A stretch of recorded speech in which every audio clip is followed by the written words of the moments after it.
Dominant Protector. Credit to the author. 3,171-3.2k.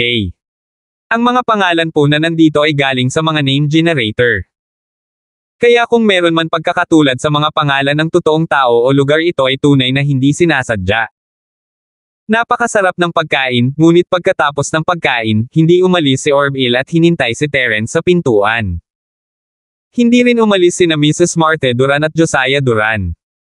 Sa totoo lang, medyo nag-aalala sila na si Terence at Orville ay mag-aaway at saktan ang kanilang relasyon. Pagkatapos ng lahat, may ilang bagay na hindi direktang masabi ni Mrs. Duran kay Orville. Hindi niya masabi kay Orville ang tungkol sa pagkakakilanlan ni Terence, at hindi rin niya masabi kay Terence. Maaari lamang niyang subukang pakinisin ang mga bagay sa panahon ng kompetisyon at huwag hayaan ang kanyang pamangkin at manugang na maghiwalay. Gayunpaman, ang nagpagon kay Mrs. Duran ay hindi sila Orville at Terence ang uri ng mga tao na hindi matatalo. Gusto silang harmony ni Orville, ngunit nakikita niya na siya ay isang matuwid na tao. Kung natalo siya, malamang na hindi na niya sila ipagpatuloy. Terence, ang dami kong narinig tungkol sayo. Gusto kitang harmonin. I wonder if you'll give me the chance. Sinabi ni Orville kay Terence sa pasukan ng tahanan ng 6 na panlasa. Sige, gawin natin ngayon. Tumango si Terence, maghanap tayo ng bakanteng espasyo. Maaari kang magdesisyon kung paano tayo makikipagkompetensya. Lahat tayo ay magsasaka. Kung sino ang matalo sa isa't isa, hindi makabangon, o kusang umamin ng pagkatalo ay magiging maayos. Gayunpaman, ang mga kamao at binti ay walang mga mata. Kahit na ayaw nating makapinsala sa buhay ng isa't isa, ang mga pinsala ay hindi maiiwasan. Gayunpaman, mayroon akong isang maliit na gamot sa pagpapagaling at isang malaking tableta sa pagbawi, kaya hindi mo kailangang mag-alala. Ipinaliwanag ni Orville ang mga patakaran. Medyo nagulat si Terence sa sinabi ni Orville. Nagbigay talaga siya ng pill sa mga kalaban niya. Ang Orville na ito ay tila isang tapat na tao, ngunit habang siya ay kumilos ng ganito, mas masaya si Terence. Kung tutuusin, malaki ang naitulong ni Tita Wang sa kanya sa lambak, at ayaw niyang maging kaaway ng kanyang pamilya. Oo naman, pero hindi ko kailangan ng kahit anong pills. Nakangiting sabi ni Terence. Ibig mong sabihin, siguradong ako ang nasugatan. Nagbago ang ekspresyon ni Orville, ngunit hindi siya nagalit. Ang sabi lang niya, masarap maging confident, pero malalaman lang natin pagkatapos nating lumaban. Natural na alam ni Amara na hindi naiintindihan ni Orville si Terence. Maaaring pagalingin ni Terence ang kanyang sarili at hindi na kailangan ng anumang table task, ngunit hindi niya ito maipaliwanag. She only said, may alam akong abandonadong construction site sa malapit. Tere na doon. Oo naman. Parehong tumango sina Terence at Orville. At kaya, ang kotse ni Amara ang nanguna, habang si Terence at ang Grand Cherokee ni Mrs. Duran ay sumunod sa likuran, hanggang sa construction site. Gayunpaman, ang matalas na pandaman ni Terence ay nagsabi sa kanya na sila ay sinusundan. Bagamat hindi sigurado si Terence kung nasaan ang tao, at hindi niya alam ang kanyang lakas, alam niya na ang tao ay dapat na napakalakas kung maaari silang magtago mula sa kanya at sundan siya. Ngunit si Terence ay nalilito rin sino ang sumusunod sa kanila. Ayon kay Shalom, ang mga kaaway ng sinaunang sekta ay nag-aalala na magdudulot siya ng gulo para sa kanila, kaya sino ang susunod sa kanya. Dagdag pa, hindi nag-react si Jade ni Terence, kaya hindi dapat magkaroon ng anumang panganib. Hindi kaya siya ang target ng taong ito? O mas malayo ito sa kanya? O si Orville ba ang target ng taong ito? Kahit si Terence ay nakitang nakakatawa ang ideya. Pagkatapos ng lahat, maliban kay Orville at sa disipulo, lahat sila ay kanyang sariling mga tao, at babalaan siya ng Jade kung sila ay nasa panganib. Obviously, wala na ngayon. Maaaring si Orville lamang at ang disipulong iyon ng Snow Valley. Pero anong klaseng kalaban ang dalawa? Ang isa ay isang tiktik na bumalik mula sa ibang bansa, at ang isa ay isang disipulo na ipinadala ng Snowy Valley. Halatang eksperto ang taong sumusunod sa kanila. Napakababa ng posibilidad na ay target ang dalawang taong ito. Ngunit ano man ang mangyari, hindi pinabayaan ni Terence ang kanyang pagbabantay habang hinahanap niya ang lokasyon ng tao. Dumating sila sa abandonadong construction site, ngunit wala pa ring mahanap si Terence na sumusunod sa kanila. Lalo itong nabigla kay Terence, ngunit nagpanggap pa rin siyang kalmado sa ibabaw. Hindi niya magawang guluhin ang balita na napatay niya ang dalawang Sky-class late-phase Peakmaster sa ilang segundo ay kumalat na sa mga sinaunang level, at wala pang Sky-class Masters Sky-class late-phase Peakmasters ang mga hari ng mga practitioner, ngunit hindi iyon dapat maging napakahirap na patayin ni Terence. Kahit na sinusundan siya, hindi siya kabahan. Iyon ay maglalantad ng kanyang kahinaan. Siyempre, hindi agad bumaba ng sasakyan si Terence dahil ramdam niya ang panganib na palakas ng palakas. Tila naghihintay ang taong ito sa sandaling ihinto nila ang sasakyan at handa ng hampasin. Si Terence ay nagmamasid, kailangan niyang panatilihin ang panganib sa loob ng isang nakokontrol na saklaw.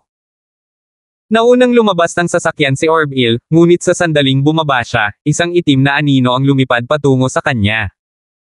Nagulat si Terence, ngunit hindi siya nang ahas na kumilos. Tutal, kitang-kita niya na ang kaharap niya ay Sky-class Late Peak. Pagkatapos ng lahat, si Orville ay isang Sky-class Master, at isang detective noon hindi lang malakas ang kanyang sixth sense. Nang makaramdam siya ng panganib, ginamit niya ang kanyang chi para protektahan ang kanyang katawan at nagsimulang umatras. Gayunpaman, ang kabilang partido ay masyadong malakas. Kahit umiwas si Orville, hindi siya tuluyang umiwas. Isang palad ang tumama sa kaliwang balikat ni Orville. Si Orville ay pinalipad ng malakas na puwersang ito at bumagsak sa dingding ng isang hindi pa tapos na gusali sa lugar ng konstruksyon. Ang malaking impact ay naging sanhi ng katawan ni Orville na parang isang cannonball. Diretso niyang binasag ang isang malaking butas sa dingding at pumasok din ang buong katawan niya sa hindi pa tapos na gusali. Gayunpaman, nawalan ito ng target sa itim na anino. Hindi nito mahanap si Orville sa kanyang nakikita sa ngayon, kaya't maaari lamang nitong ihinto ang pag-atake at hintayin si Orville na tumakbong mag-isa palabas ng hindi natapos na gusali. Kung hindi siya basta-basta aatake sa hindi pa tapos na gusali, di ba? Lumikha ito ng pagkakataon para mabuhay si Orville. Hindi siya namatay dito. Sino ka? Ang lakas ng loob mong umatake. Nagulat at nagalit si Mother Duran. Si Orville ay ang matagal nang nawawalang pamangkin ng kanyang asawa. Ngayong nasugatan na siya sa harapan niya, hindi niya magawang umupo na lang at walang magawa. Ako ang patrol at monitor ng Snow Valley, at din ang ina ng dakilang elder. Sinaktan mo ang aking pamangkin ng walang dahilan. Ano ang iyong intensyon? Ang itim na anino ay Celestial Venerable Cyrus, na ipinadala ng Celestial Venerable Chadrick upang harapin si Orville. Gusto sana niyang umalis pagkatapos patayin si Orville, ngunit isang nasa katanghaliang gulang na babae ang biglang hamarang sa kanya at nakialam sa kanyang negosyo. Siya ay labis na nalungkot at gustong patayin ang babaeng ito, ngunit hindi niya inaasahan na siya ay mula sa Snow Valley. 3,172. Bagamat hindi niya malinaw na narinig kung ano ang kanyang posisyon sa Snow Valley, ang pagkakakilanlan ng ina ng dakilang elder ay naging dahilan ng pangamba ni Celestial Venerable Cyrus. Siya nga ay mula sa pang-araw-araw at pang-araw-araw na sekta, ngunit ang Snow Valley ay hindi rin mahina. Minsan hindi nirerespeto ni Orville ang ating pang-araw-araw at araw-araw na galit na dragon na patriarch ng sekta. Inutusan akong patayin siya. Kahit na taga Snow Valley ka, huwag kang makialam sa negosyo ng ibang tao. Ito ay utos ng ating patriarch. Kapag sinubukan mong makialam, lalaban ka hanggang kamatayan sa araw-araw at araw-araw nating sekta. Ang Celestial Master Cyrus ay dumating na may dalang misyon, kaya hindi siya madaling umatras. Ano? Galing ka sa Everyday and Everyday sect. Sumimangot si Mrs. Duran. Matagal na siyang nasa sinaunang mundo ngayon, at natural na alam niya kung ano ang kinakatawan ng araw-araw at araw-araw na sekta. Magagawa niya ang anumang gusto niya sa lambak, ngunit wala siyang gaanong kapangyarihan sa sekta. Ang Snow Valley ay malakas, ngunit ito ay walang halaga kumpara sa araw-araw at araw-araw na sekta. Hindi alam ni Mrs. Duran kung dapat ba siyang makialam o hindi. Hindi mahalaga, si Orville ay pamangkin ni Josiah. Paano niya makikitang pinatay siya? Ngunit kung gagawin niya, ito ay katulad ng paggawa ng isang malakas na kaaway para sa lambak. Hindi natatakot si Mrs. Duran na magdulot ng kaguluhan sa lambak, ngunit natatakot siya na maapektuhan nito si Josephine. Kaya, si Mrs. Duran ay nasa isang dilema. Narinig ni Terence na ang mga tao ay mula sa pang-araw-araw at pang-araw-araw na sekta at nag-alinlangan sandali bago bumaba ng sasakyan. Medyo delikado, ngunit nakikita ni Terence ang kahirapan ni Mrs. Duran. Ang isang patak ng kabaitan ay dapat bayaran ng isang bukal. Noong nasa Snow Valley si Terence, tinulungan siya ni Mrs. Duran. Ito na ang oras para gantihan siya. Bagamat si Orville ay maituturing na karibal sa pag-ibig ni Terence, mabuti pa rin siyang tao. Siya rin ay pamangkin ni Mrs. Duran, kaya walang pagpipilian si Terence kundi ang makialam. Binuksan niya ang pinto at lumabas ng sasakyan. Tumingin si Terence sa itim na anino at ipinakita ang kanyang lakas sa maagang yugto ng Sky Class. Mahinahong sabi niya, malapit na sana akong makipag-spar si Orville. Nasugatan mo siya. Anong nangyayari? At saan ka nanggaling? Nagulat si Celestial Master Cyrus.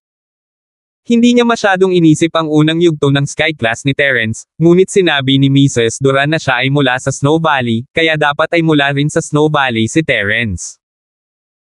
Akala niya kaya niyang patayin si Terence, ngunit bumaba siya ng bundok para patayin si Orville, hindi para makipag-away sa Snow Valley, kaya hindi niya sinalakay si Terence at bumantong hininga lang, may opinyon ka ba? Sinasabi ko sa iyo, huwag kang makialam sa negosyo ng ibang tao. Ang mga usapin ng pang-araw-araw at araw-araw na sekta ay hindi isang bagay na maaari mong pakialaman. Natawa si Terence nang makita kung gaano ang yabang ni Celestial Master Cyrus. The everyday and everyday sect, right? Problema ko talaga kayo, at hindi lang isang araw o dalawa. Oh, anak, so you're trying to make trouble. Malamig na tiningnan ni Celestial Master Cyrus si Terence.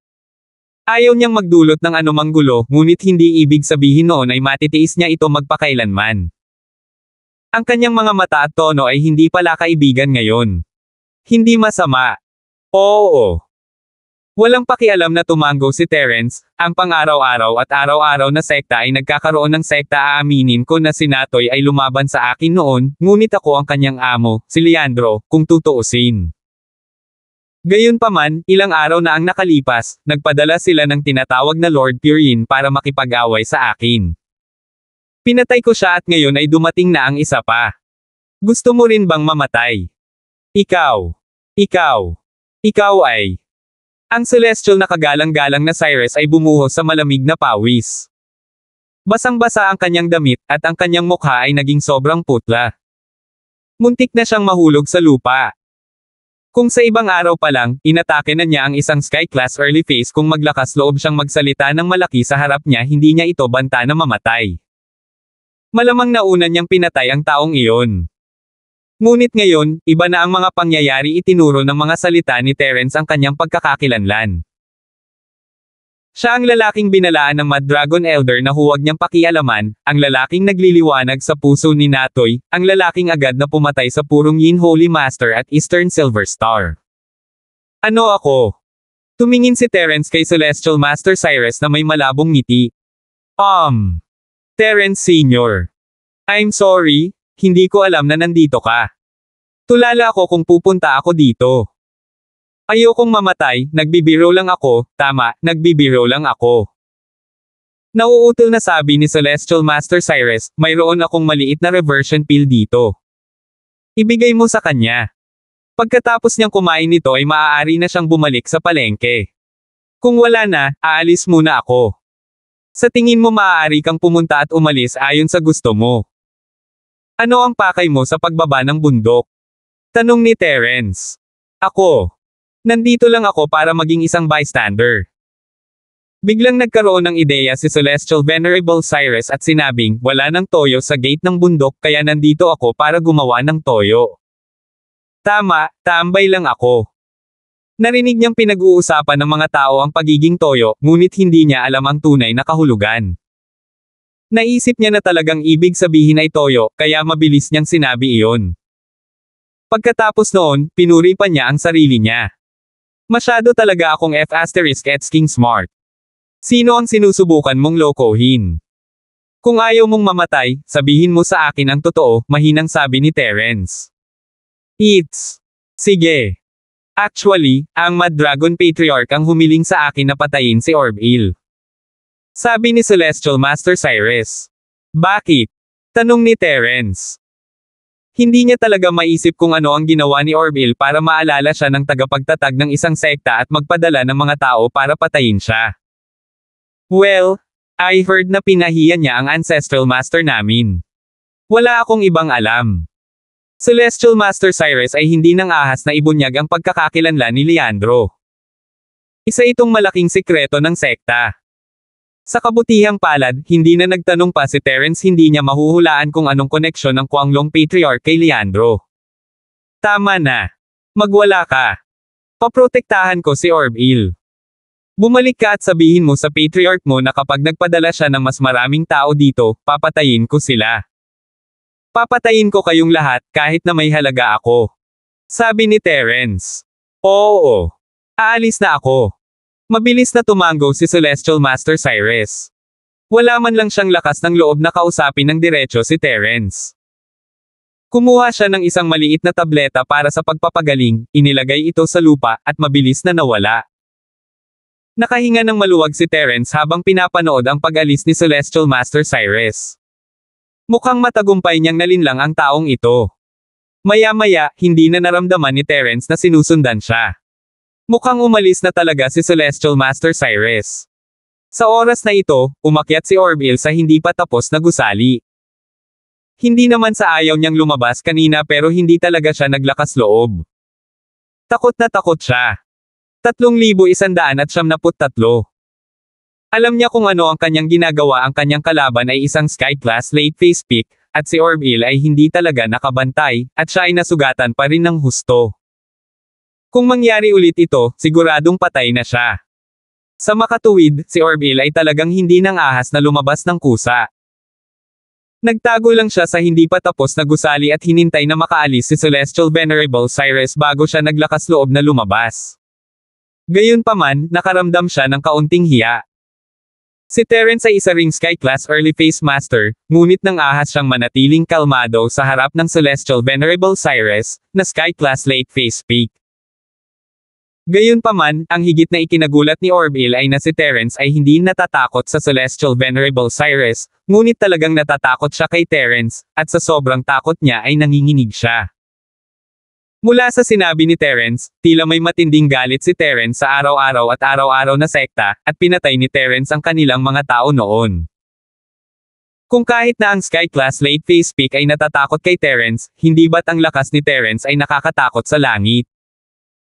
Gayunpaman, si Terence ay talagang isang Sky-class na maagang yugto lamang ito ay nagpagulo kay Orville. Gayunpaman, dahil siya ay isang tiktik, ang kanyang utak ay napakahusay din, at ang kanyang lohikal na pag-iisip ay napakalakas. Mula sa maikling pag-uusap sa pagitan ng Celestial Master Cyrus at Terence, masasabi niyang ang lakas ni Terence ay talagang hindi kung ano ito. Eat this small reversion pill. Maglalaban ulit tayo pagkatapos mong gumaling. Itinuro ni Terence ang maliit na reversion pill na iniwan ng Celestial Master Cyrus sa lupa. Maraming salamat. Bagamat nabali ang kalahati ng balikat ni Orville, nakakalakad pa rin siya. Tiniis niya ang sakit at tumango kay Terence. Kinuha niya ang maliit na recovery pill at inilagay sa bibig niya. Ang maliit na recovery pill ay sapat na para sa kanyang mga pinsala sa ngayon. Hindi pa niya kailangan ng malaking recovery pill. Hindi gaanong nagsalita si Orville. Mabilis niyang inayos ang maliit na recovery pill at nakontrol ang kanyang mga sugat. Gayunpaman, ang kanyang mga sugat ay hindi maaaring gumaling sa isang iglap. Kailangan niyang magpahinga sandali. Siguradong hindi siya makakalaban ngayon. Maaari kang bumalik at magpahinga muna. Ipaalam mo sa akin kung kailan mo gustong makipagkompetensya. Si Terence ay may magandang impresyon kay Orville, ngunit hindi niya maibigay ang amara sa kanya dahil lang doon. Sa totoo lang, napaka-espesyal ng damdamin ni Terence para sa kantang Amara. Napakaraming pinagdaanan nilang dalawa. Imposibleng ibigay siya ni Terence sa iba. Hindi na kailangang makipagkompetensya. Sabi ni Orville, Mr. Linford, alam ko kung ano ang pagkukulang ko. Ngayon lang, nang harapin ko ang ekspertong iyon mula sa pang-araw-araw at pang-araw-araw na sekta, malayo ako sa pagiging kapareha mo. Kung natatakot siya sa iyo, ito ay nagpapatunay na mayroon kang lakas upang takutin siya. Kung hindi, sa kanyang lakas, hindi niya kailangang matakot, at hindi niya kailangang ibaba ang kanyang boses sa iyo. Pero para sa akin, expert siya na kayang patayin ako sa pagtaas ng kamay, kaya hindi ako kasing galing mo. Haha! Tumawa si Terence. Tila si Orville ay hindi isang matigas na tao. Siya ay isang napakarasyonal na tao. Matapos malaman ang pagkakaiba sa pagitan nila, hindi na niya ito ipagpatuloy ang pang-aabala sa kanya. Amara, hiling ko sa iyo ang kaligayahan. Lumingon si Orville kay Amara, kumbinsido ako sa pagkakataong ito. Orville, isa kang magandang tao. Medyo napahiya si Amara. Sige, nakatanggap ako ng card ng magandang lalaki. Bumantong hininga si Orville, saka ngumiti at sinabing, pero, Captain Song, gusto ko pa ring manatili dito. Tutal, paparating na ang tatay ko. Hindi makatotohanang maging detective ako sa ibang bansa. Hindi mo naman ako tatanggalin, di ba? Sa isang mahusay na tiktik na tulad mo na nagtatrabaho para sa akin, natural na hindi kita maaaring tanggihan. Nakangiting sabi ni Amara. Dahil sinabi ni Orville, natural na hindi siya maitaboy ng Amara. Kung gusto niyang manatili, pagkatapos ay mananatili siya. Nakita niya na tinupad ni Orville ang kanyang salita. Sige, babalik muna kami. Tita Wang, kung hindi ka busy, bakit hindi ka pumunta sa villa ko? Alam ni Amara ang lugar. Iniaya ni Terence.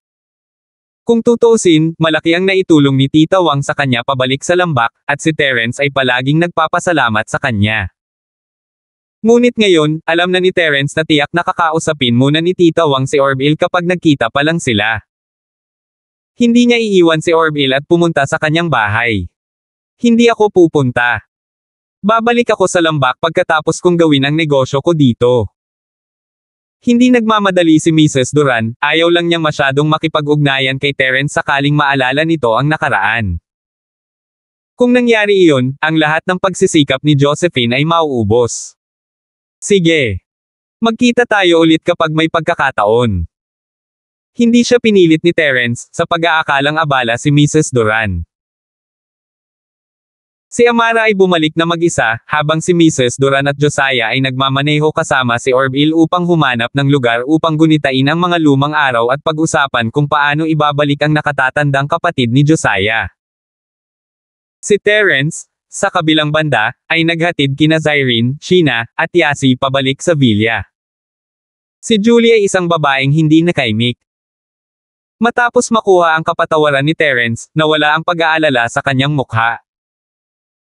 Hindi lamang iyon, ngunit naramdaman din niya na siya ay isang napakalakas na tao. Ang dahilan ay si Terence ay sikat sa sinaunang mundo, at walang sino man ang nang-ahas na guluhin siya. Ngayon na siya na ang ina ni Shalom, ang tagasunod ni Terence, tila mayroon siyang isang uri ng relasyon sa kanya, at naramdaman niya na siya ay isang napakalakas na tao. At dahil sa saloobin ni Julie, si Orland ay lihim na nakakita ng ilang mga pahiwatig. Nag-aalala siya sa bagay ni Terence, at ngayon ay bigla niyang nakita si Julie, na nasa parehong bangka niya, na tuwang-tuwa. Natural, pakiramdam niya ay may mali. Kaya, nakahanap siya ng pagkakataon ng walang hamarang sa dinadaanan ni Julie, ikalawang hipag, napakasaya mo nitong mga nakaraang araw. Ah! Orland, ikaw. Anong ginagawa mo? Anong problema? Tanong ni Julie, nagulat sa biglang pagsulpot ni Orland. Wala lang, nagtataka lang ako kung bakit tuwang-tuwa pa rin siya nang mabalitaan niyang darating si Terence para turuan tayo ng leksyon. Gusto ko lang ipaalala sa pangalawang hipag para mapag-usapan natin ang mga kontra. Sabi ni Orland na parang nagsasabi siya ng totoo. Ikaw. Kalokohan mo. Si Julie ay hindi isang palihim na tao, at pagkatapos na matakot kay Orland, agad niyang ibinunyag ang katotohanan, tinawagan na ni Shalom si Terence, at sinabi niyang hindi niya ito ipagtatanggol sa akin. Kahit na gusto niyang maghiganti, pupuntahan niya muna ang pamilya Dorian, hindi ako. Stop scaring people. Oh. Nagkunwaring nalilito si Orland, ngunit ang kanyang puso ay sesabog sa tuwa. Hindi katakataka na si Julie ay hindi natakot nitong mga ilang araw, at nakangiti pa nga siya ng napakasaya. Ito ay dahil nagtanong si Shalom tungkol kay Terence. Agad siyang nakahinga ng maluwag, ngunit sa ibabaw, sinabi niya, ganun ba? Kaya ganyan, tapos baka mali ang narinig ko. 3,174. Siguro mali ang narinig ko. Hindi alam ni Julie na sinusubukan lang siya ni Orland, kaya tumango siya ng may katiyakan. Sige, second sister-in-law, ituloy mo na ang trabaho mo. Magkunwari ka na lang na wala akong sinabi. Nakangiting sabi ni Orland. Kung ganoon ay alis muna ako. Pagkatapos magsalita ni Julie, tumalikod siya at umalis. Si Orland, sa kabilang banda, ay nahulog muli sa malalim na pag-iisip. Maraming tao ang naging ganito. Wala silang alaala at nakalimutan ang sakit ng maghilam ang peklat. Nagsimulang tumibok muli ang puso ni Orland nang malaman niyang maayos na ang lahat. Siyempre, ayaw niyang makipaglaban kay Terence, wala siyang lakas ng loob. Ang taong gusto niyang kalabanan ay si Timothy pa rin, gusto niyang kunin ang posisyon ng young master ng pamilya Fane. Si Orland ay labis na nagtatampo. Nakipag-usap siya sa pang-araw-araw at araw-araw na sekta, ngunit hindi man lang siya pinansin ng mga ito. Halata namang hindi sapat ang kanyang katayuan. Mga lalaki, halika. Sigaw ni Orland pagkatapos niyang bumalik sa kanyang silid. Boss! Isang man in black ang biglang lumitaw sa kwarto ni Orland. Sa paglipas ng mga taon, pinananatili ni Orland ang ilang tao sa ilalim niya. Ang mga taong ito ay ang kanyang mga lihim na puwersa. Hindi niya kailanman inilantad ang mga ito at hindi naglakas loob na gamitin ang mga ito ng madali. Karaniwan, ang mga taong ito ay ginagamit upang mangalap ng impormasyon para sa kanya. Paano ang bagay na hiniling kong imbestigahan mo? Napatingin si Orland sa man in black at nagtanong, nahanap mo ba ang dating kasintahan ni Timothy? Boss! Mayroon akong ilang mga pahiwatig, ngunit hindi ako sigurado kung saan iyon. Ayon sa aming investigasyon, ang huling lugar na nagpakita ang babae ay sa Starfield, at pagkatapos ay nawala siya ng walang bakas. Hindi namin maalis ang posibilidad na umalis siya sa dilim, ngunit ang aming mga tauhan ay palihim na nag-iimbestiga sa babaeng biglang sumulpat sa Starfield. Sabi ng man in black. Oh, Starfield. Bahagyang kumunat ang noo ni Orland. Sa totoo lang, ang dalawang lungsod na pinakababantayan niya ngayon ay ang Stonegate at Starfield dahil sila ang punong tanggapan ni Terence. Kung hindi ito kinakailangan, ayaw niyang pumasok ang kanyang mga tao sa dalawang lungsod na ito at makipag-ugnayan muli kay Terence. Ngunit ngayon ay tila kailangan niyang pumunta sa dalawang lungsod na ito upang mag-imbestiga, kaya't nag-utos siya, gumawa kayo ng magandang trabaho, ngunit tandaan na iwasan ang lalaking si Terence na ito kapag nag-iimbestiga ka. Huwag kang makipag-away sa kanya. Naiintindihan ko, boss. Tumango ang man in black, nagkalat na ng balita ang sinaunang antas. Nakayang patayin ni Terence ang dalawang Sky-class late phase pick ng sabay. Natural na hindi tayo makikipag-away sa ganitong klase ng master. I'm very confident in you guys. Go on. If you have any concrete news, let me know agad. Sabi ni Orland. Oo. Naikuyom ng man in black ang kanyang mga kamao at nawala, naiwan si Orland sa malalim na pag-iisip. Naghihintay siya ng pagkakataon para mapabagsak sina Anden at Nit-Ian, ngunit halatang matutuwa ang dalawang ito dahil kay Terence, kaya pinili ni Anden na maghintay. Ang maliit na Peach ay may magandang impresyon kay Jacob. Marahil dahil sa naunang babala ni Teresa, ang maliit na Peach ay nagbigay ng espesyal na atensyon kay Jacob. Minsan ang isang babae ay nagbigay ng espesyal na atensyon sa isang lalaki, lalo na kung ang lalaki ay namumukod tangi, ang pagkakataon ng babae na mahulog sa kanya ay napakataas. Ito ay totoo lalo na para sa isang babaeng tulad ng maliit na Peach na nasaktan lamang sa isang relasyon at sinusubukang lumayo sa anino nito. Siyempre, napakalakas din ng mga kakayahan sa negosyo ng maliit na Peach, at lubos na umasa sa kanya si Jacob, na nagpapahintulot sa kanya na lumahok sa ilan sa mga pangunahing operasyon ng kumpanya. Sa ganitong paraan, tunay na natuklasan ng maliit na Peach na ang kumpanyang medikal ng doktor na si Larkins ay walang kaugnayan sa kumpanyang gumagawa ng Medicine Cauldron. Walang impormasyon tungkol sa mga medicinal cauldrons dito, o walang anumang mga record ng produksyon. Ang tiyak ay hindi ginawa dito ang mga medicinal cauldrons. Nakahinga ng maluwag ang maliit na Peach. Pagkatapos ng lahat, ayaw niyang magsinungaling kay Jacob. Sa ganitong paraan, hindi niya kailangang magbenta ng kahit ano. Bagamat tutulungan siya ni Teresa na hadlangan ang ilang pressure, kung talagang likhain ng medical company ni Miracle Dr. Larkins ang Medicine Cauldron, tiyak na pipilitin siya ni Harry na nakawin ang impormasyon. Kuya Kang. Biglang tumunog ang phone ni Little Peach. Ito ay mula kay Harry. Mabilis niyang inayos ang kanyang emosyon at kinuha ang telepono. Little Sister Little Peach, kamusta na? May nahanap ka ba? Masiglang tanong ni Harry. Kang bro, sinisimulan ko ng kunin ang pangunahing negosyo ng kumpanyang medikal ni Miracle Dr. Larkins, ngunit wala akong nakitang anumang impormasyon sa pagmamanupaktura para sa mga automatikong kaldero, at wala rin akong nakitang anumang mga talaan ng mga ito na ginagawa. Iyon ang dahilan kung bakit sigurado ako na ang lugar na ito ay hindi gumawa ng anumang grade 1 automatic medicinal cauldrons dati, sabi ni Little Peach. Kuya Kang, dapat kang sumuko sa lugar na ito. Oh, hindi. Medyo nadismaya si Harry. Inaasahan niya na ang kumpanyang medikal ni Larkins ng milagrong ito ay isang linya ng produksyon, pagkatapos ng lahat, at kinumpirma niya na ang kaldero ay nagmula sa pabrika ng electronics ng bahay ni Lane, kaya makatwira na wala silang anumang impormasyon. Gayunpaman, natural na hindi hahayaan ni Harry na sumuko ang maliit na Peach dahil ayaw niyang bumalik siya sa Sky Elixir sect. Ang taong ito ay hindi isang taong madali niyang mapatay. Siya ay nakakasira sa paningin, at kung maapektuhan nito ang kanyang relasyon sa Little 11, malaking kawalan kung gagawin niyang mag-ingat si Kuya Charlie sa kanya. Kaya, direktang sinabi ni Harry, maliit na Peach, huwag kang sumuko. Manatili ka dyan. Ang automatic grade 1 medicinal cauldron na ito ay maaaring isang pangunahing sikreto, at hindi ito maipapakita sa harap ng mga ordinaryong empleyado. Paano ito? Maaari kang magpatuloy na manatili doon. Sa tingin ko, kailangan kong manatili ng 3 hanggang 5 taon bago ko makontak ang mga sekretong iyon.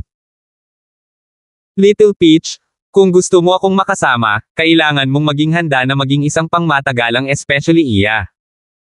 Naiintindihan mo ba? Okay, Kuya Kang. Kung ganoon, magpapatuloy ang Little Peach dito at magtatanong tungkol sa Tier 1 na automatic medicinal cauldron. Mabilis na tumango ang maliit na Peach. Gayunpaman, siya ay napakadiin sa loob. Simula nang malaman niya ang pangit na mukha ni Harry, alam niyang pinaglalaroan lang siya nito. Gusto lang niyang layuan siya nito para hindi siya maging hadlang sa mga plano niya. Gayunpaman, ang pananatili dito ay maliit din na ideya ni Peach. Nagkaroon siya ng napakagandang impresyon kay Jacob sa panahong ito. Bagamat alam niyang may kasintahan si Jacob, ang maliit na Peach ay isang sinaunang tao.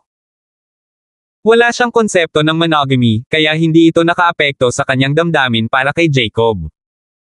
Sige, tawagan mo ako kung may balita. Kung walang balita, huwag mo akong kontakin, baka malaman ni Jacob. Ito ang huling beses na tatawagan ni Harry ang Little Peach. Malamang hindi na siya magtatanong tungkol sa kanya. 3,175. Oo, alam ko. Oo, sagot ni Little Peach, na nagkukunwaring sobrang seryoso. Ibinaba ni Harry ang telepono, nasiyahan. Sa kabilang banda, nakahinga ng maluwag ang maliit na Peach at iniligpit ang kanyang telepono.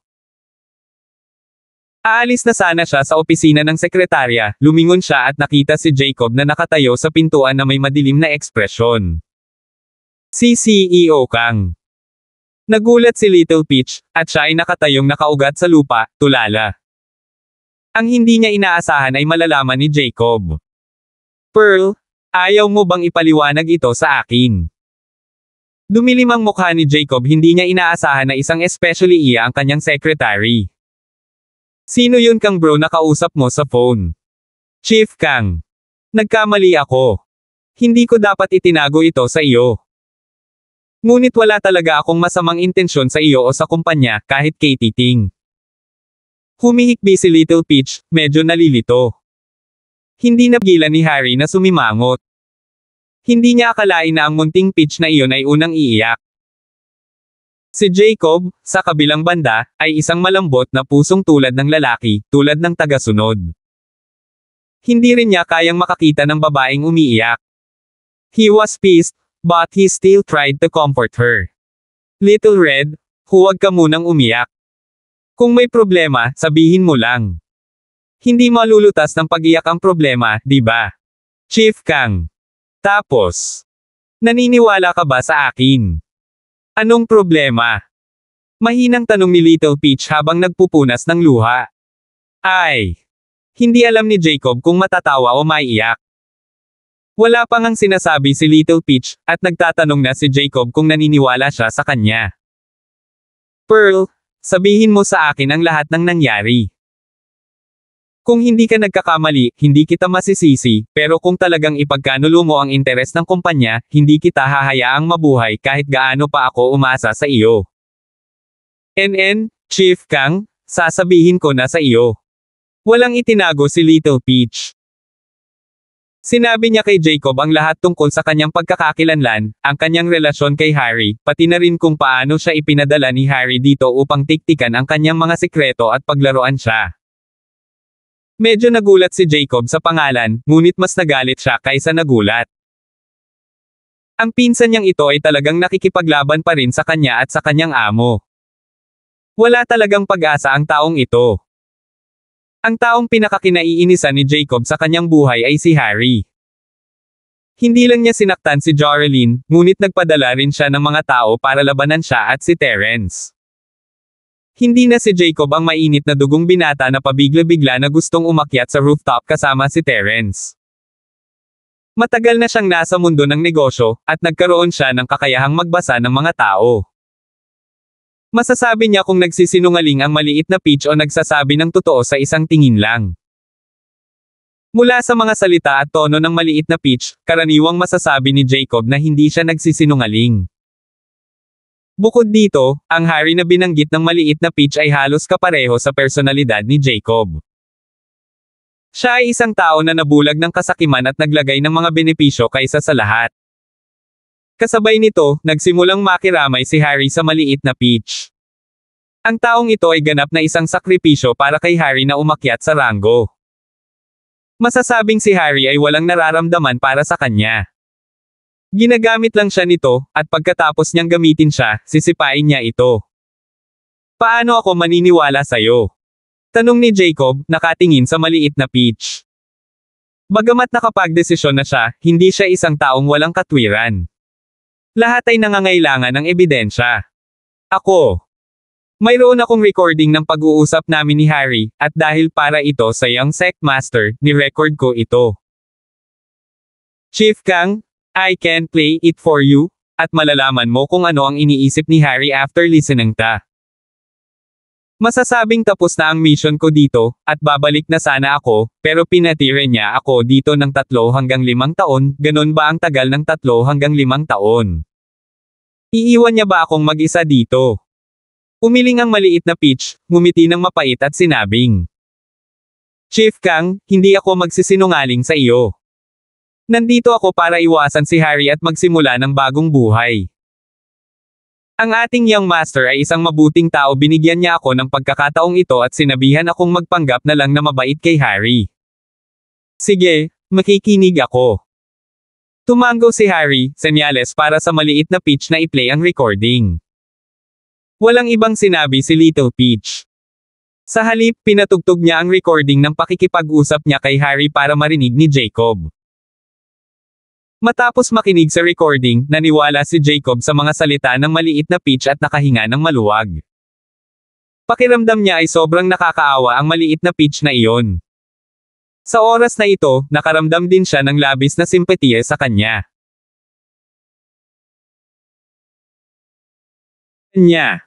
Marahil ay dahil naawa siya kay Joralyn, ang dalawang ito ay mga taong iniwan ni Harry.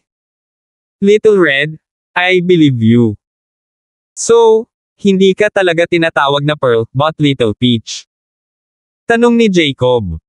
Salamat sa tiwala mo, Hepe Kang. Nagulat at tuwang-tuwa, sinabi ni Little Peach, tama na. Little Peach ang pangalan ko. Mas mahigit, Pearl ang pangalan na binigay sa akin ng Young Sect Master. Maid ako simula bata pa ako, wala akong pangalan. Ang batang Sect Master ng iyong Sky Elixir Sect ay isang matuwid na tao. Si Jacob ay may pananampalataya sa makalangit na pagbabagong anyo ng uod. Narinig na niya ang tungkol dito sa pagtulong kay Terence noon, at kaya maganda ang kanyang impresyon dito. Kung mapapatawag mo siya sa akin at ipaliwanag sa akin ang bagay na ito, pagkatapos ay hahayaan ko na ang bagay na ito.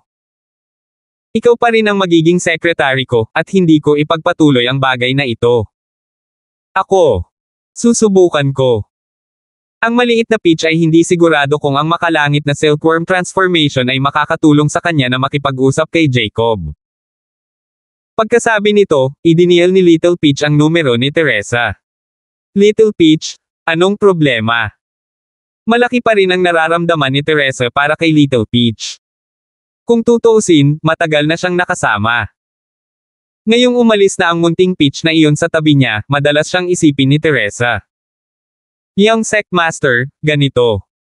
Noong kausap ko si Harry, nadiskubre ako ni Chief Kang. Mahinang sabi ni Little Peach. Little Peach, paano ka naging pabaya? So, ano ang sinasabi ni Jacob ngayon? Hindi alam ni Teresa kung matatawa o maiiyak. Hindi niya inaasahan na ang maliit na Peach ay magiging walang kaalam-alam. Hindi ba niya alam na maging mas maingat kapag tumatawag? Hiningi niya sa iyo na ipaliwanag ito sa kanya. Sabi ni Little Peach. Pagkatapos ay sinabi niya kay Teresa ang ipinagtapat na niya. Sige, kakausapin ko siya. Sumang-ayon kaagad si Teresa. Nagulat at natuwa ang maliit na Peach. Mabilis niyang ipinasa ang telepono kay Harry at sinabing, Chief Kang, gustong makausap ka ng Young Sect Master. Hello, Young Sect Master Miller. Kinakabahang kinuha ni Jacob ang telepono. Ang tao sa kabilang dulo ay ang batang pinuno ng isang napakasinaunang sekta, kung tutuusin. Kailan pa nakausap ni Jacob ang isang taong ganoon? Hello, Chief Kang. Napakagalang ni Teresa. Sa kanyang mga mata, si Jacob ay tagasunod ni Terence. 3,176. Pagkatapos, hindi niya sinasadya na mag-iwan ng magandang impresyon sa harap niya. Totoo ang sinabi ni Peach. Masisiguro ko ito sa aking katayuan. Dagdag pa, bilang Young Master ng Sky Elixir Sect, hindi ko akalain na magsisinungaling ako sa iyo. Talaga, walang maisip na dahilan si Jacob para magsinungaling sa kanya ang Young Master ng Heavenly Elixir Sect. Bagamat hindi niya maalis ang posibilidad na ang maliit na Peach ay kasabwat ang makalangit na Silkworm Transformation, alam ni Jacob na ang Heavenly Silkworm Transformation ay ang Heavenly Silkworm Transformation pa rin, at si Harry ay si Harry pa rin. Nais ni Harry na harapin si Terence at ang kanyang sarili, ngunit ang makalangit na pagbabago ng uod ay nakatulong ng malaki kay Terence. Hindi lang niya hinanap si Terence sa panahon ng pagsubok, ngunit tumulong din siya nang umatake ang Dark Palace. Ito ay nagpakita ng saloobin ng makalangit na Silkworm Transformation. Kung gusto ng makalangit na Silkworm Transformation na gamitin ang pagkakakilanlan ng kanilang benefactor para takutin si Terence at pilitin siyang ibigay ang mga materyales para sa paggawa ng Grade 1 na automatikong medicinal cauldron, naniniwala siya na sa personalidad ni Terence, tiyak na ibibigay niya ito. Si Terence ay isang taong pinahahalagahan ng kabaitan, at kung gusto ng makalangit na Silkworm Transformation ang mga bagay na ito, hindi nila kailangang dumaan sa napakaraming problema.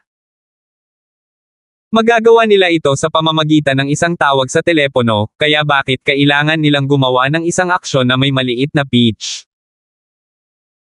Para naman kay Harry, alam ni Jacob na noon pa man ay gusto na niyang harapin si Terence at ang kanyang sarili, kaya ang sinabi ng maliit na Peach ay may perpektong kahulugan. Kung bakit si Harry, bilang isang elder ng Sky Elixir Sect, ay tumanggi na makinig sa mga utos ng Heavenly Silkworm Sect, simple lang ang dahilan. Ang isang malaking sekta ay hindi maaaring magkaroon ng isang kapangyarihan lamang dito. Sinabi rin ni Little Peach na ang taong sumusuporta kay Harry ay ang martial uncle ng Heavenly Silkworm Sect, isang makapangyarihang tao. Kaya, makatwiran para sa makalangit na sekta ng uod na silkworm na huwag makipag-head-to-head sa kanya. Dahil sinabi niyang Master Miller, siguradong maniniwala ako sa iyo. Kahit anong mangyari, napakalaki ng naitulong mo sa amo ko, hindi na kailangang magsinungaling sa akin. Pero, you don't mind if I tell boss about this, di ba? Tanong ni Jacob. Maaari mong sabihin sa kanya na hindi mahalaga. Sabi ni Teresa. Sige, salamat sa iyong pag-unawa. Nakahinga ng maluwag si Jacob. Hindi niya maaaring ilihim ito kay Terence, at magiging mahirap kung kailangan niyang ilihim ang pagbabago ng makalangit na silkworm, ngunit ayos na ito ngayon. Pagkatapos ibaba ang telepono, ang tanging naramdaman ni Jacob para sa maliit na Peach ay awa. Hindi niya akalain na magiging ganito kaawa ang dalaga. Bumantong hininga, sinabi niya, Little Peach, nakakaawa kang tao, at gayon din ang aking kasintahan. Pagdating ng panahon, ipapakilala ko kayong dalawa sa isa't isa. Sigurado akong marami kang karaniwang paksang pag-uusapan, di ba? Sa katotohanan, ang maliit na Peach at Joraline ay nagtrabaho sa parehong kumpanya, kaya madalas silang nagkita. Matagal na silang magkakilala, pero hindi sila naging close. Si Little Peach ay secretary lang ni Jacob, kung tutuusin, kaya medyo kakaiba para sa kanya na maging kaibigan ang girlfriend ni Jacob. Gayunpaman, iba na ang mga bagay ngayon na ibinalita ito ni Jacob.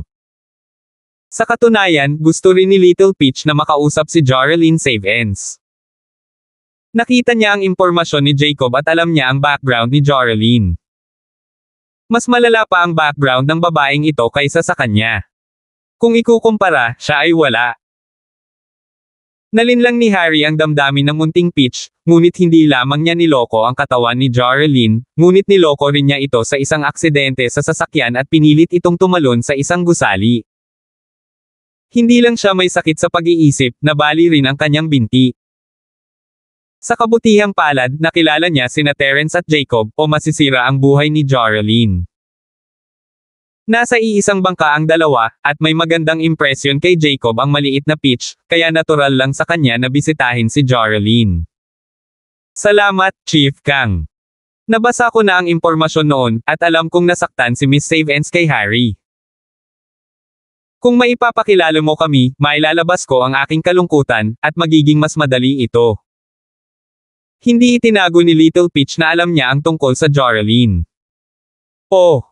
Napakurap si Jacob. Hindi niya akalain na alam na ng maliit na Peach ang tungkol kay Joraline, ngunit sa pag-iisip tungkol dito, dahil ipinadala siya ni Harry at inalerto ang makalangit na silkworm na organisasyon, tiyak na titingnan nila ang kanyang background bago magpadala ng maliit na Peach. Naintindihan nito si Harry, at tumango siya, tatawagan ko si Joraline. Sabi ni Jacob sabay kuha ng phone sa desk niya at dinial ang number ni Joraline. Ako ito, Joraline, diretsyong sabi ni Jacob. Jacob, bakit mo ako tinatawag? Nagulat si Joraline, normal na napaka-profesional ni Jacob sa trabaho, at hindi siya direktang tinatawagan. Kahit na ginawa niya iyon, hahayaan niya ang kanyang assistant na makipag-ugnayan sa kanya sa halip na tawagan siya ng personal. Mayroon ka bang anumang bagay sa iyong mga kamay ngayon? Tanong ni Jacob. Hindi pa. Bakit? Anong problema? Tanong ni Joraline. Ganito. Alam mo ang secretary ko, Pearl. Bago siya dumating sa kumpanya, may kwento siya na sana maliwanagan mo siya. Sabi ni Jacob. Ako. Counsel her. Kumurap-kurap si Joraline, hindi niya lubos na nauunawaan ang ibig sabihin ni Jacob. How am I supposed to counsel her? Iniwan lang siya ng bastard na si Harry. Mapait na ngumiti si Jacob. Ano? Natigilan si Joraline, hindi niya akalain na ganoon ang sasabihin ni Jacob. Ang Pearl na ito ay may kinalaman kay Harry. Hindi ba ito masyadong nagkataon? Sa totoo lang, ganito. Maikling ipinaliwanag ni Jacob kung ano ang nangyari sa pagitan ng Little Peach at Harry kay Joralyn, ginagarantiya na ito sa akin ng Young Sect Master ng Sky Elixir Sect, kaya siguradong walang problema sa Little Peach. Naiintindihan ko. Papuntahin mo siya. Napabuntong hininga si Joralyn. Ang pagkakita sa kasalukuyang kalagayan ng munting Peach ay nagpaalala sa kanya ng kanyang nakaraan. Gayunpaman, ang kanyang mga pinsala ay mas malala pa kaysa sa maliit na Peach, habang ang huli ay nahulog lamang sa kanyang kasalukuyang estado. Sige, hahanapin kita. Sabi ni Jacob sabay tango. Sinabihan ni Jacob ang maliit na Peach na hanapin si Joralyn habang tinawag niya si Terence, boss. Anong problema, Jacob? Mabilis na kinuha ni Terence. Boss, ito ay ganito. Ipinaliwanag ni Jacob ang sitwasyon ng maliit na Peach kay Terence, pati na rin ang kanyang pakikipag-usap sa makalangit na silkworm transformation. Nagulat si Terence sa mga salita ni Jacob, hindi niya akalain na muli siyang lalapitin ni Harry, lalo na ang pagbabago ng makalangit na uod na silkworm ay nasa kanyang tabi. Sa katunayan, si Terence ay palaging naghihinala sa saloobin ng Sky Silkworm Sect, sa kanya nagtanong sila ng impormasyon tungkol sa kanya sa panahon ng pagsubok ng Sky Elixir Sect, at tumulong siya noong siya ay nasa Dark Palace. Ang lahat ng ito ay nangangahulugan na ang Sky Silkworm Sect ay hindi niya kaaway. Ngunit magkaaway pa rin si Terence at ang Sky Elixir Sect, lalo na pagkatapos ng Tier 1 Automatic Medicine Cauldron Incident. Pinabayad ni Terence si Harry hanggang sa bahay ng kanyang lola. 3,177. Bagamat ito ay pagkawala ni Harry, ang mga table tasks ay hindi sa kanya. Dapat silang mula sa Sky Elixir Sect. Hindi ba siya kinasusuklaman ng Young Master of the Sky Elixir Sect? O ito ba ay tulad ng sinabi ni Jacob, na mayroong ilang mga paksayon sa Sky Elixir Sect, at ang paksayon ni Harry ay nagkataong nasa kabilang panig ng pagbabago ng makalangit na silkworm. Kaya ang perang nawala ay malamang natubo ng pangkat na iyon, at walang kinalaman sa pagbabago ng makalangit na silkworm. Hindi ito maisip ni Terence, ngunit may ilang bagay na hindi niya maitanong ng direkta mula sa pagbabago ng Sky Silkworm. Kailangan niyang gawin ito ng paisa-isa. Dahil ang maliit na Peach ay naging tagagarantiya ng makalangit na uod, hindi mo kailangang mag-alala tungkol sa anumang bagay. Hayaan siyang magpatuloy sa pagtatrabaho sa iyong kumpanya. Kailangan mo pa ring bigyan ng mukha ang organisasyon ng makalangit na silkworm. Si Terence ay isang taong marunong gumanti ng kabaitan, at ang makalangit na pagbabago ng uod ay nakakatulong sa kanya. Kailangan niyang magtiwala dito minsan, anuman ang mangyari. Pagkatapos ng lahat, walang anumang mga pangunahing lihim sa kumpanya ni Jacob. Ang mga recipe na iyon ay mga kayamanan sa tahanan ni Kang sa nakaraan, ngunit ang mga ito ay maliit na halaga sa Sky Elixir Sect ngayon. Kung gusto ng Sky Elixir Sect ang mga bagay na ito, sila mismo ang gumawa nito, hindi nila kailangang nakawin ang kay Terence. Kung tungkol kay Terence, imposibleng magkaroon ng anumang masamang intensyon ang makalangit na silkworm transformation. Alam ko. Sabi ni Jacob sabay tango. Pagkatapos ibaba ang tawag, tinawagan ni Terence si Jasmine. Jasmine, may sasabihin ako sayo.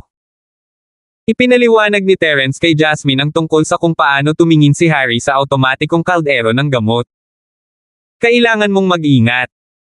Kung si Harry ay hindi makahanap ng isang pambihirang tagumpay mula sa panig ni Matabang Lay, gagawin niya ang kanyang hakbang sa iyo. Terence bro, alam ko. May nagawa na si Harry. Sinuhulan niya ang isa sa mga manggagawa sa pabrika ng electronics namin at ninanakaw niya ang impormasyon ng pabrika. Mukhang dalawa ang ginagawa niya ng sabay, hindi lang si CEO Lay ang pinupuntirya. Sabi ni Jasmine. Oh. Nag-aksyon na siya. Alam mo yun. Paano mo nahawakan? Tanong ni Terence, nagulat. Hindi, pero may pinadala na ako para bantayan itong Engineer Sue. Sa aking panig, kung aalisin natin ang Sue, tiyak na makakahanap si Harry ng iba pang paraan para nakawin ang impormasyon. Sa halip na gawin iyon, mas mabuting panatilihin ang panganib sa ating sariling mga kamay at bantayan si Harry at Sue. Sabi ni Jasmine.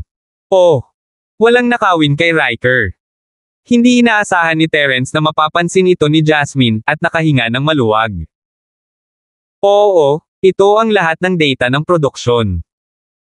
Ang pangunahing teknolohiya ng isang Grade 1 automatic medicine cauldron ay ang source program sa isang chip.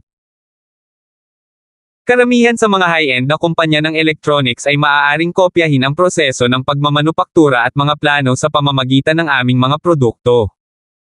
Hindi ito isang problema sa lahat. Harry ay maaaring nakawin ang mga bagay na ito kung gusto niya. Hindi mahalaga. Sabi ni Jasmine. I see. Saan mo inimbak ang source program? Tumango si Terence. Ang source program ay nasa head office. Ito ay nasa computer sa secret room ng aking opisina. Walang nakakaalam nito sa opisinang ito. Noong isinulat ang source program, ako mismo ang gumawa nito. Ang mga manggagawa ng kumpanya ay naglagay ng mga chip sa mga batch sa programmer at dinala sa akin. Kinokontrol ko ang computer at isinulat ang programa sa secret room. Medyo magulo, pero ang maganda ay wala kaming masyadong kaldero na napoproduce o nabenta. Kaunti lang ang meron kami kada araw, pero kaya ko pa ring mag-operate. Halos kalahating oras lang bawat oras, at nakakapaglagay ako ng 50 chips sa parehong oras. That's good. Nakahinga ng maluwag si Terence. Pero kailangan mong mag-ingat. Kung hindi makuha ni Harry ang gusto niya sa lalaking iyon, tiyak na mag-iisip siya ng ibang paraan. Huwag kang mag-alala, mag-iingat ako. Sabi ni Jasmine. Gumastos si Harry ng $600,000 para makuha ang impormasyon mula sa Sue, ngunit ito ay isang bagay na hindi niya kailangan. Bagamat hindi malaki ang $600,000, medyo nanlumos si Harry. Pagkatapos ng lahat, nag-aksaya siya ng maraming oras, at ang nakuha lang niya ay ang proseso ng pagmamanupaktura. Ang proseso ng pagmamanupaktura na ito ay maaaring gayahin ng anumang elektronikong kumpanya. Ang circuit board sa loob ay simple, at walang anumang teknikal na kahirapan sa paggawa nito. Ang masasabi lang niya ay magiging mas madali para kay Harry na kopyahin ang mga ito, at makakatipid siya ng ilang oras sa disenyo, ngunit hindi ito gaanong kapaki-pakinabang. Yun lang. Tumingin si Harry kay Sue nang may pagkabigo. Boss Kang, ito lang ang lahat ng impormasyon na makukuha ko. Tingnan mo. Napatingin si Sue sa mukha ni Harry at alam niyang hindi siya masyadong nasisiyahan sa impormasyong dinala niya, ngunit wala siyang magagawa. Sinubukan niya ang kanyang makakaya. Bakit walang anumang impormasyon tungkol sa single chip na ito at sa source program sa loob? Tanong ni Harry na nakakunot ang noo. Narinig ko na ang nag-iisang chip na ito ay hindi ginawa sa China, at ang programa ay isinulat ng punong tanggapan. Ang aming pabrika ng electronics ay hindi mananagot para dito. Sabi ni Sue na medyo nahihirapan. Oh, may sumulat ba nito sa head office? Alam mo ba kung sino ang namamahala? Nagliwanag ang mga mata ni Harry. Hanggat ang programa ay nakasulat dito, ito ay magiging maayos. Magiging mahirap kung ang programa ay kailangang pumunta sa ibang bansa. I'm not too sure about that. Alam mo, isa lang akong maliit na pinuno sa pabrika. Hindi ako makapagtanong tungkol sa mga usapin ng punong tanggapan, sabi ni Sue. All right. You can go back now. Don't tell anyone na hinahanap kita, understand? Kung hindi, kahit ilantad kita, hindi ka makakawala sa pagbebenta ng trade secret. Matigas na sabi ni Harry. Naiintindihan ko. Mabilis na sabi ni Engineer Sue. Buti naman naiintindihan mo. Tumango si Harry, tumayo, at umalis. Kailangan niyang malaman ang higit pa tungkol sa punong tanggapan ni Lane. Tila ang source program ng chip ay nasa kamay ng ilang tao. Imposibleng malaman ito ng mga ordinaryong empleyado. Gayunpaman, maswerte si Harry. Naghintay siya malapit sa pabrika ng ilang araw at sa wakas ay nakita niya ang taong nagpadala ng chip sa pabrika. Ang taong ito ang nagpadala ng nakaprogram na chip sa pabrika, at sa wakas ay natagpuan siya ni Harry. Matapos ibigay sa kanya ng lalaki ang jeep, sumakay siya sa kotse at aalis na sana nang buksan ni Harry ang pinto sa front passenger seat at umupo. Kuya, usap tayo. Nakangiting sabi ni Harry. Sino ka? Anong ginagawa mo? Sabihin ko sa iyo, wala akong pera. Delivery man lang ako sa kumpanya. Bus ng kumpanya itong sasakyan, hindi sa akin. Napatalon sa gulat ang lalaki nang makita niyang sumakay si Harry sa kotse. Akala niya ay pagnanakawan siya ni Harry. 3,178. Hehe, let me introduce myself. My surname is Kang, and I'm here to discuss a business deal with you. Nagpakilala si Harry. Anong negosyo ang gusto mong pag-usapan sa akin? Delivery man lang ako. Kung may negosyo ka, pwede mong kausapin ang leader ng kumpanya ko. Trabaho iyon ng department manager. Ano ba ang dapat makausap ng isang manggagawang tulad ko? Medyo naguguluhan na sabi ng delivery man. Don't worry, may itatanong lang sana ako sa'yo. Kung sasagutin mo ako, bibigyan kita ng $20,000. How about it? Sabi ni Harry habang naglalabas ng 2 stack ng cash at inilagay ito sa harap ng delivery man. You! What do you mean by this? Let me tell you, I won't do anything illegal. Delivery man lang ako, wala akong alam. Kung gusto mo akong pumatay o magsunog, I won't. Napatingin ang delivery man sa cash na nasa harapan niya at laking gulat niya. Don't worry, I'm not asking you to commit murder or arson. I just want to ask you a question. Saan mo nakuha itong single chip chips? Tanong ni Harry. Itong tanong lang. Hiniling sa akin ng kumpanya na ipadala ito. Gusto mong sagutin ko ang tanong na ito at bigyan ako ng pera. Dilat ang mga mata ng delivery man habang hindi makapaniwalang nakatingin kay Harry. Siyempre, iyon ang tanong. Ngunit kailangan mong sabihin sa akin, sinong nagbigay sa'yo ng chip? Sa madaling salita, sino ang nag-program nito? Tanong ni Harry. Itong single chip na ito ay binigay sa akin ng assistant ni Vice President Lane. Kung sino ang sumulat ng programa, hindi ko alam. Umiling ang delivery man at sinabing, Vice President Lane. Sino ito? Tanong ni Harry. Si Jasmine, Vice President Lane. Siya ang pinuno ng grupo ni Lane. Paliwanag ng delivery man. Yung namamahala sa grupo nyo. Saka bakit naging Vice President? Sino ang presidente nyo? Curious na tanong ni Harry. Sa pagkakaalam niya, si Jasmine ang presidente. Ganito, CEO pa rin ng kumpanya namin si Mr. Andy, pero dahil nagdroga siya, ipinadala siya sa Drug Rehabilitation Center, at pagkalabas niya, nakatira na siya sa sanatorium. Si Vice President Lane ay kapareho ng CEO, pero hindi pa siya opisyal na nag-take over. Sabi ng delivery man. So, si Jasmine ang sumulat ng program sa chip? Tanong ni Harry. Isang bagay na ganyan. Hindi ako sigurado. Sabi ng delivery man. Sige, sa iyo ang pera. Bumaba si Harry sa kotse pagkatapos makuha ang impormasyong gusto niya. Ang mga bagay ay umabot sa isang patay na dulo. Kung si Jasmine ang sumulat ng programa, walang ibang hahanapin si Harry kundi si Jasmine. Ngunit bakit ibibigay ni Jasmine ang programa kay Harry? Naisip ito ni Harry at nagpa siya na magsimula sa kalihim ni Jasmine. Siyempre, hindi direktang pumunta si Harry sa assistant ni Jasmine. Kadalasan, ang mga katulong ay mga pinagkakatiwalaan ni Jasmine. Hinanap lamang niya ang personal na sekretarya ni Jasmine. Ang kalihim na ito ay namamahala lamang sa paglilinis ng opisina at paghahain ng tsaa. Hindi siya kasali sa negosyo. Sa makatuwid, ang ganitong uri ng tao ay hindi pinagkakatiwalaan ni Jasmine. Bukod dito, hindi siya kumikita ng malaking pera, kaya mas madali para kay Harry na makuha siya. Gaya ng inaasahan, nakuha ni Harry ang ilang mahalagang impormasyon mula sa kalihim. Si Jasmine ang nagsulat ng chip, ngunit walang anumang programming device sa opisina ni Jasmine. Ayon sa obserbasyon ng kalihim, mayroong isang lihim na silid sa kanyang opisina na makapasok lamang gamit ang fingerprint.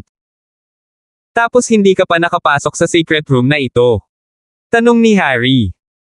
Hindi, kahit ang assistant at business secretary ni Vice President Lane ay hindi nakapasok. Iyan ang ipinagbabawal na lugar ng opisina ng Pangulo. Ang dating Pangulong Lane at ang kasalukuyang Vice-Presidente na si Lane lamang ang maaaring pumasok at may awtoridad na mag-verify. Sabi ng personal assistant. Oh, ibig sabihin pwede na rin pumasok si Andy. Naningkit ang mga mata ni Harry nang may naisip siya. Oo, ito ang dating opisina ni President Lane. Sabi ng personal assistant. Sige, nakuha ko na. Umalis si Harry pagkatapos bayaran ang bayad. Hindi na siya nanatili malapit sa kumpanya. Nagpunta siya upang isagawa ang isa pang plano. Sa katunayan, sinusubaybayan ni Jasmine ang lahat ng pakikipag-ugnayan ni Harry sa mga taong ito. Kahit na hindi niya alam kung ano ang kinausap ni Harry sa mga taong ito, wala siyang pakialam. Ang mga taong ito ay walang akses sa mga pangunahing lihim ng kumpanya. Kahit na hanapin sila ni Harry, hindi niya makukuha ang source program. Ito ay magiging isang pag-aaksaya ng oras. Hahayaan siya ni Jasmine na gawin ang gusto niya sa ngayon. Para naman sa mga empleyado, nagpasya si Jasmine na harapin sila mamaya. Pagkaalis ni Harry, pumunta siya sa sanatorium kung saan naroon si Andy. Hindi ito lihim, at sa mga koneksyon ni Harry, ang pag-alam kung saan nagpapahinga si Andy ay isang piraso ng cake. Sa kalagitnaan ng gabi, nilibot ni Harry ang bahay ng mga tao na pinadala ni Lane para bantayan si Andy at pumasok sa kanyang silid. Si Harry ay isang sky class ngayon, at habang wala siyang gaanong lakas sa pakikipaglaban, madali pa rin niyang nalampasan ang mga bantay sa labas. Sa mga araw na ito, ang bawat araw ay isang pagpapahirap para kay Andy. Matapos maalis ang droga, si Andy ay naging haggard. Bagamat gusto niyang magpatuloy sa pag-inom ng droga, wala siyang pera at walang paraan para makabili ng mga ito. Bagamat lumipat siya sa sanatorium pagkatapos makalabas sa Drug Rehabilitation Center, may mga gwardya sa labas ng villa na ipinadala ni Jasmine. Sa pangalan, ito ay upang protektahan ang kanyang kaligtasan, ngunit sa katotohanan, ito ay upang subaybayan siya at huwag hayaan siyang umalis upang hindi siya magkaroon ng pagkakataon na makipag-ugnay sa droga. Sa araw, si Andy ay maaaring maglaro ng mga baraha at uminom kasama ang kanyang mga kaibigan sa sanatorium, ngunit mahirap sa gabi. Sa tuwing kumikilos ang kanyang pagkalulong sa droga sa kalagitnaan ng gabi, labis na nasasaktan si Andy na gusto na niyang mamatay. Ang gamot ni Andy ay nagsimulang kumilos, at siya ay nakaupo sa kama, humihingal.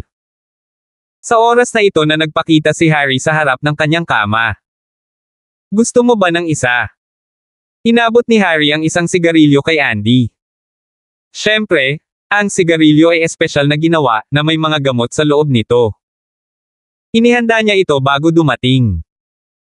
Nakita ni Andy ang sigarilyo at inilagay ito sa kanyang bibig ng walang pagdadalawang isip, habang sinindihan ito ni Harry para sa kanya. Wala man lang siyang sigarilyo, pati droga, kaya wala siyang pakialam kung sino si Harry o kung paano siya nakapasok. Gayunpaman, pagkatapos ng isang hininga, lumiwanag ang mga mata ni Andy.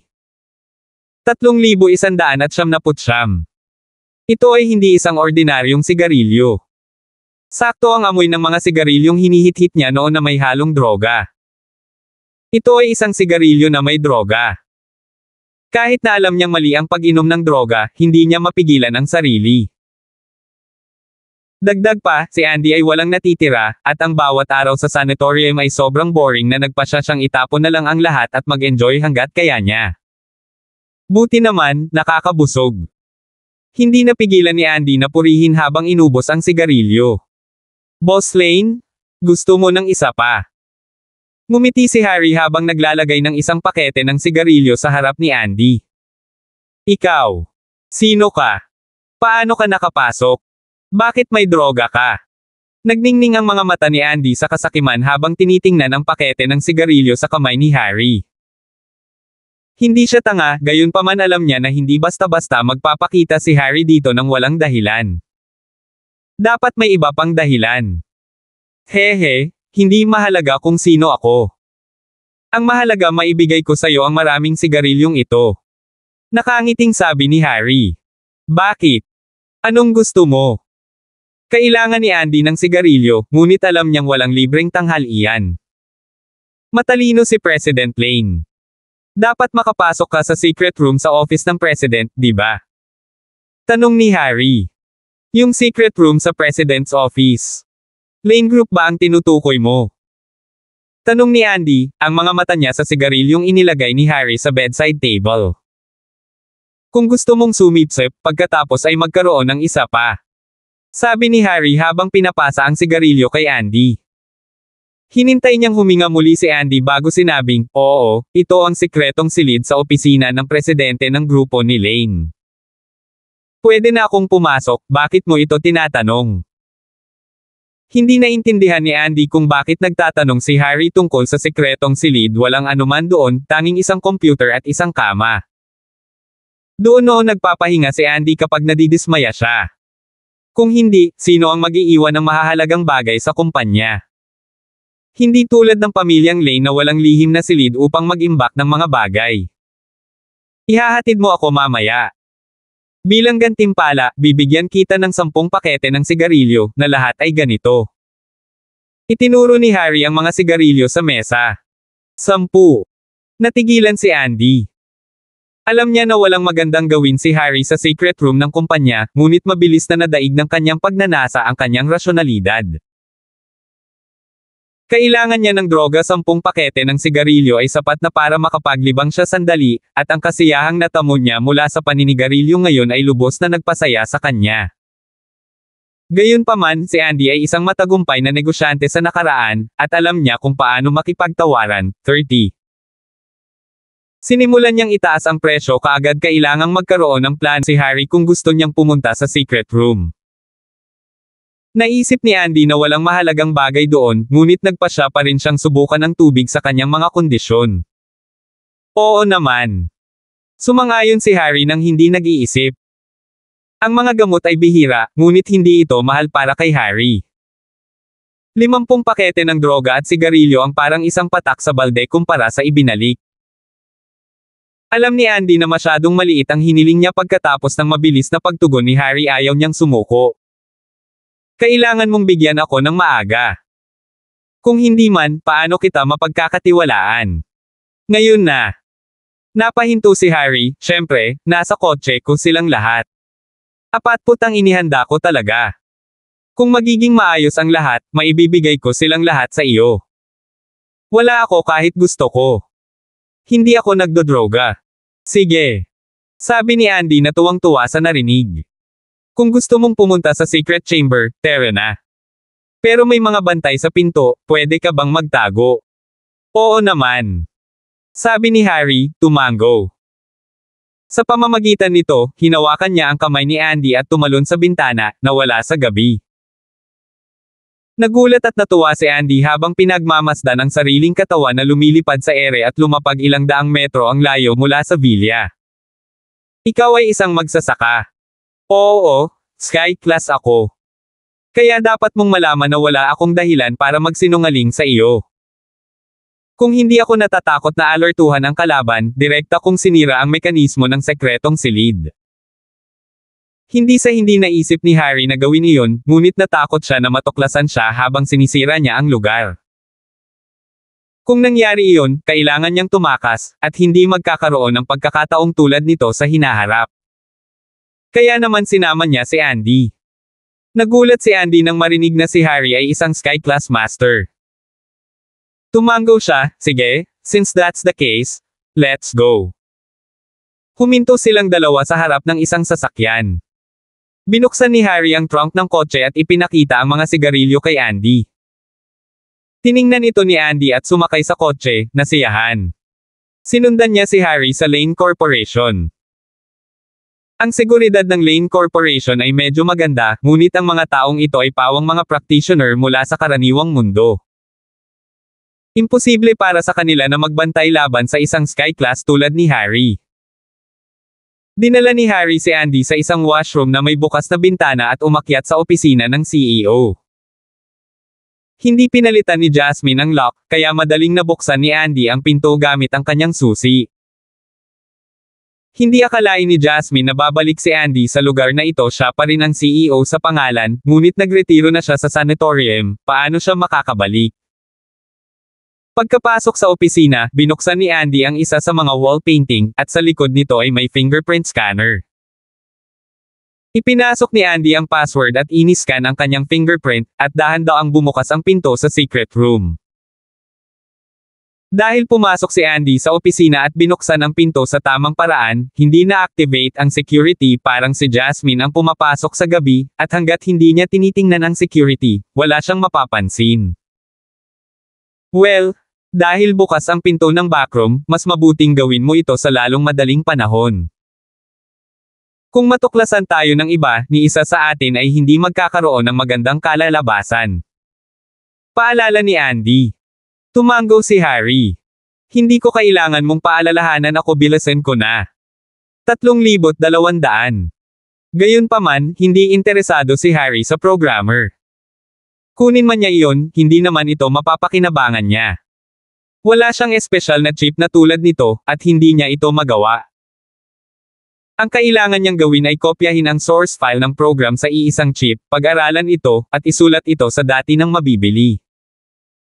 Papalitan niya ang orihinal at gagampanan ang papel ng simulation. Mabilis na binuksan ni Harry ang computer at pumasok sa system. Dahil secret room ito, hindi nagtakda ng password si Jasmine dahil hindi niya inaasahan na may makapasok sa kwarto. Siyempre, kahit na nagtakda siya ng password, maaari pa rin niyang gamitin ang USB para gabayan ang pay system na ay bypass ang orihinal na system at kopyahin ang data sa loob. Hindi nagtagal at nakahanap si Harry ng folder na tinatawag na Medicine Cauldron Source Program sa D-drive ni Jasmine. Binuksan niya ito at nakita ang mga source file na Solong version 1in-1 at 5in-1. Mabilis na ipinasok ni Harry ang USB at kinopya ang source program. Ang computer na ito ay mukhang ginamit upang magsulat ng mga programa. Maliban sa driver ng programmer, wala nang iba. Kinopya ni Harry ang driver ng programmer. Bagamat hindi niya makopya ang isang chip sa loob ng cauldron, maaari niyang pag-aralan ang mga parameter ng isang chip sa pamamagitan ng driver ng programmer at makahanap ng kapalit. Matapos kopyahin ang lahat, pinatay ni Harry ang computer at tinanggal ang USB. Sinabi niya kay Andy, "Mr. Lane, let's go." Oh, gumaling na. Hindi alam ni Andy kung ano ang kinopya ni Harry, ngunit wala siya sa mood na isipin iyon. Napuno ng 40 pakete ng sigarilyo ang kanyang isip. Matapos ay lock ang pinto ng opisina, ibinalik ni Harry si Andy sa direksyon kung saan sila dumating. Hindi nagsinungaling si Harry kay Andy. Matapos siyang pabolaiken, ibinigay niya ang 40 pakete ng sigarilyo kay Andy at tahimik na umalis sa lungsod ng Iron Lake, bumalik sa makalangit na Elixir Sect. Sa mga programang ito, ang propesor na si Benjamin To ay maaaring gumawa ng ilang mga pagbabago at makahanap ng kapalit para sa nag-iisang chip. Bagamat hindi ito isang madaling gawain, hindi ito masyadong mahirap.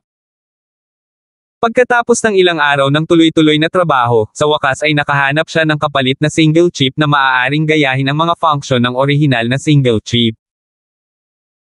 Tulad ng para sa kaldero mismo, bagamat nakuha na ni Harry ang impormasyon sa proseso ng produksyon mula sa SU, ang titanium alloy na ginamit ay hindi mula sa pabrika na ito.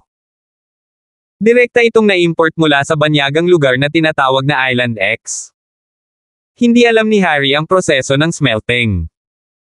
Gayunpaman, hindi ito problema para sa propesor na si Benjamin To. Gumamit siya ng ordinary grade 1 medicinal cauldron at pinagsama ito sa proseso ng pagpupulong na ibinigay ng head engineer Su. Talagang binago niya ang isang grade 1 automatic medicinal cauldron na ginawa mula sa ordinary grade 1 medicinal cauldron. Ang binagong produktong ito ay may parehong mga function bilang isang grade 1 na automatikong medicinal cauldron. Bagamat medyo tumaas ang gastos dahil gumamit ito ng tunay na ordinary grade 1 medicinal cauldron, napakababa pa rin ito kumpara sa presyo ng pagbebenta nitong medicinal cauldron. Nang marinig ni na Patriarch Charlie at Harry ang mabuting balita, agad silang natuwa. Biyenan, mukhang maaari nating salakayin muli si Terence sa pagkakataong ito. Kapag napunta na sa merkado ang ating mga kaldero, sisirain natin ang monopolyo ni Terence. Ibebenta natin sila sa mas mababang presyo, at darating ang mga tao para bumili ng ating mga kaldero. Sabi ni Harry. Hindi lang tayo mura, kundi ang Sky Elixir Sect ay isa ring luma at sikat na elixir refinang sect. Pagdating ng panahon, sigurado akong malalaman ng mga alchemist na iyon kung sino ang pipiliin. Malaki rin ang tiwala ni Patriarch Charlie tungkol sa produktong malapit ng ilunsad. Sige, mass produce ang finished product sa lalong madaling panahon. Ilalagay namin ito sa market. Matigas na sabi ni Patriarch Charlie. Pero, Bienan, wala kaming pera sa ngayon. Ginamit namin ang lahat ng pera para gumawa ng rank 1 na mga table tasks. Napakaraming pildores pa rin sa bodega. Sabi ni Harry, nababagabag. Hindi ba nagbibigay ng mga pautang ang Cultivators Trade Association? Pupunta ako doon at hihiramin ko ang isang bahagi nito. Mabibili ko pa rin ang pera. Sabi ni Patriarch Charlie pagkatapos ng ilang pag-iisip. Sige, pupunta ako ngayon. Nagtiwala si Harry sa Grade 1 Automatic Medicine Cauldron. Pagkatapos ng lahat, nakita niya ang mga benta mula sa panig ni Jasmine. Kung makakakuha siya ng ikatlong bahagi ng merkado, magagawa niyang kumita ng maraming pera at makabawi sa mga pagkalugi. Sa araw na ito, isang malaking kaganapan ang nangyari sa mundo ng paglilinang. Nasa merkado ang Grade 1 Intelligent Medicinal Cauldron ng Sky Elixir Sect. Ang tinatawag na Grade 1 Intelligent Medicinal Cauldron at ang Grade 1 Automatic Medicinal Cauldron ay talagang pareho. Ang dalawa ay nagkaroon ng parehong epekto sa pamamagitan ng ibang paraan, ngunit sila ay nagbago ng kanilang mga pangalan.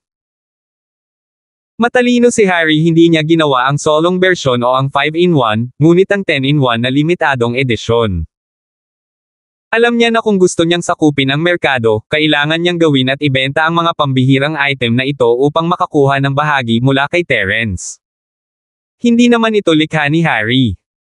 Ang mga immediate benefits lang ang inaalala niya, hindi ang long-term benefits. Sa kanyang palagay, hindi magtatagal ang ganitong uri ng negosyong panggagaya.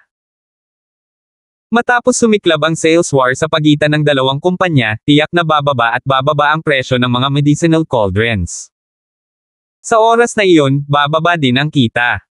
Sa ganitong paraan, mas mainam na magbenta hanggat maaari mula sa simula.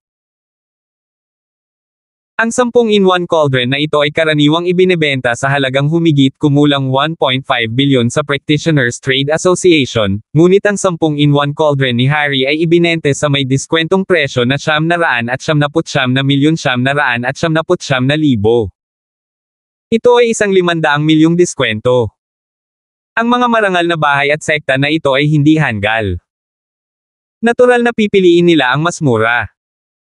Bukod pa rito, maaaring hindi nila ito makuha kung pumunta sila sa asosasyon ng kalakalan ng magsasaka para sa isang auction, habang ibinebenta ito ng makalangit na Elixir Sect 24 na oras sa isang araw. Ito ay malinaw kung alin ang mas mahusay. Kaya, sa unang araw ng 10-in-1 Grade Smart Medicine Cauldrons Market ng Sky Elixir Sect, ibinenta nila ang tatlo sa kanila, na kumikita ng halos 3 bilyon. Kahit na kinuha nila ang gasto sa pagmamanupaktura, mayroon pa rin silang netong kita na 2 bilyon. Isa lang itong magandang negosyo na may maliit na kapital at 10,000 kita. Nasa merkado ang kaldero ng Sky Elixir Sect, at nabigla ang mga magsasaka mula sa asosasyon ng kalakalan ng magsasaka. Napatulala din ang pamilya Lane. Hindi nila inaasahan na ang kabilang partido ay may kaldero na may parehong function sa merkado. Sinabi ng Sky Elixir Sect na ito ang kanilang pinakabagong imbensyon, ngunit masasabi ng sinumang may mga mata na ito ay isang kumpletong kopya ng unang baitang automatic medicine cauldron ni Terence. Salamat po at sinamahan ninyo ako, ingat lagi mga master.